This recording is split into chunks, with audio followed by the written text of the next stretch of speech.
They are at the start of their journey, they think outside the box, and they often come up with bright ideas. Their projects are innovative, they are a new generation of business people, and their distinguishing features are creativity and enthusiasm. This is the World of Startups, the program about IT developers and the industry of startups. Hello everyone, you're watching the World of Startups on Kazakh TV. We've been preparing this edition for the whole week, selecting the hottest news from the world IT industry. And today we're glad to bring you a few nuggets of new information. I'm Serek Akishev on this edition.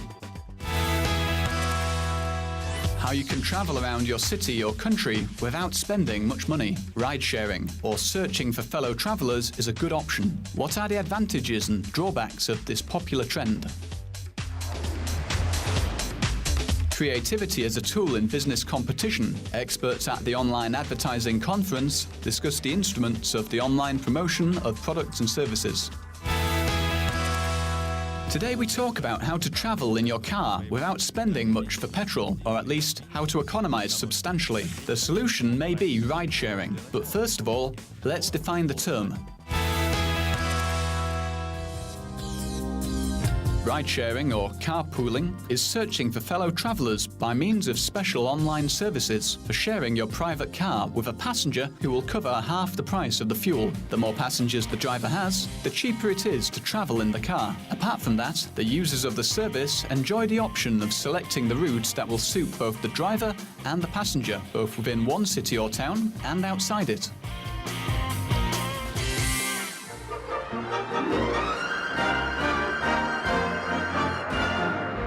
Ride-sharing became popular in the 1970s in the West. People formed unions to commute to their workplaces to economize fuel. Today, it's a fast-developing trend, which is becoming more popular in the US and Europe. In the US, for example, there are special sections of the road and signposts and markings for public transport and cars that have at least one passenger. The government support of ride-sharing is justified as it may solve social problems. The practice of shared car trips with fellow travelers may help to minimize the number of traffic jams and the emission of toxic gases to the atmosphere. This may also be a solution to the lack of parking space in large cities.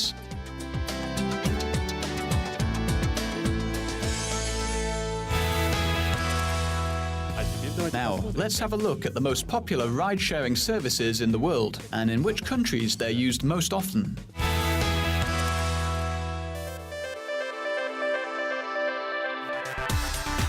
In Europe, there is a successful project, carpooling.com, which was launched by a German company, which operates in 40 countries around the world. The services of the company are used by more than 4 million users. Every month, the resource is used to organize more than 1 million trips. The idea of creating the website belongs to 3 German students who set up a free database for anyone who would like to give a lift to a traveler and save money. In 2010, the project got its first investments. On the American market, carpooling.com's rivals are Zimride and roadsharing.com.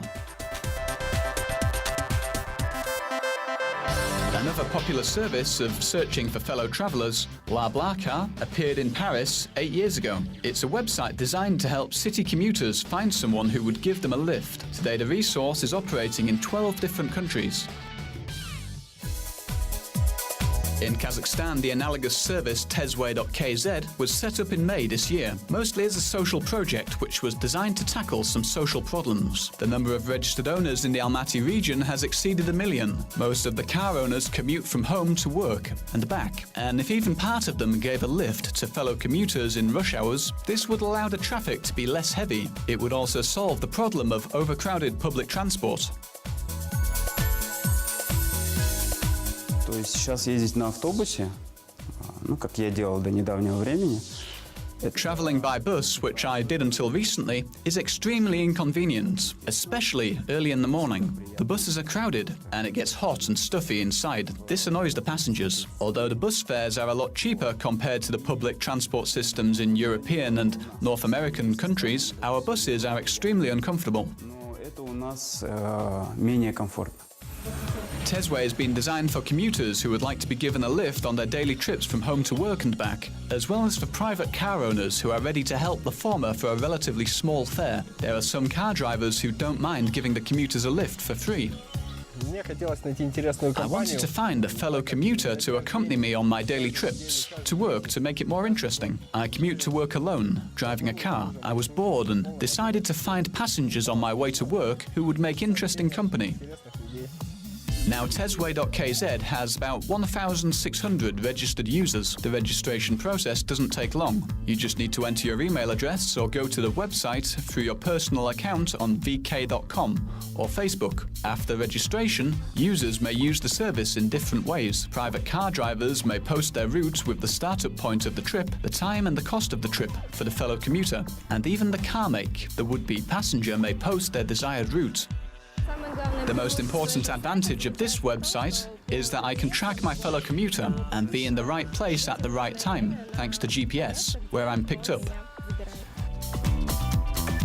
We don't have analogues to Tezway in Kazakhstan yet. The website team is planning to extend its services for the user's convenience. Soon the website will launch online taxi booking and sell railway tickets and airplane tickets.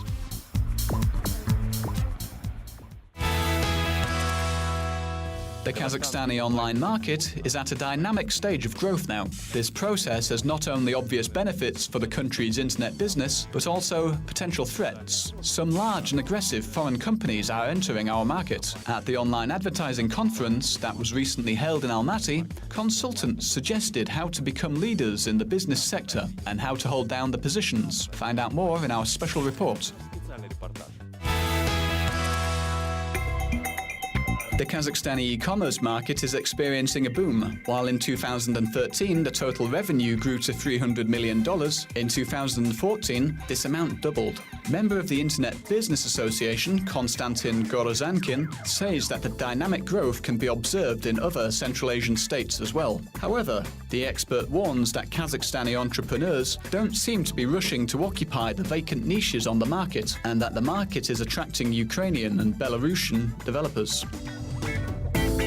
Ukraine and Belarus are among the world leaders in outsourcing and programming. Just because they don't have resources like oil, they have to find different ways of getting income. And in our market, we don't have much competition, and businesses are developing slowly. As soon as we have more competition, the business people will have to start developing faster. By the way, there are good examples for us in Russia and in Ukraine, where local IT companies enjoy certain benefits from the state.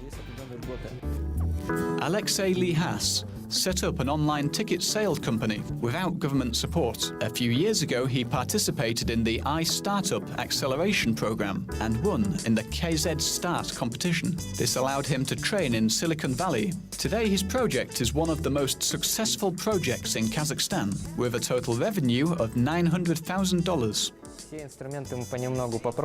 We've tried all the available instruments and evaluated their efficiency. When we started, we mostly relied on organic traffic. The users who tried our services would recommend them to their friends. But today, we're employing more active marketing strategies. Kazakhstani experts predict a new market trend, online shops, which needs to be invested in today. Vladimir Denisov was one of the first who set up his own online supermarket in the country, but the developer soon realized that creating websites is more lucrative than maintaining them. Since then, his company has sold 30 online shops, and this year the number is going to be more than 100. From 2014 to 2017, we will have a dynamic growth, especially in Kazakhstan, Russia, and other CIS countries, in the development of online sales and the opening of online shops. In 2013, there were more than 200 web design studios in our country. On Kaznet, there are 6 large social networks, 3 blog platforms, and 10 sources of streaming video. There are also more than 500 online shops.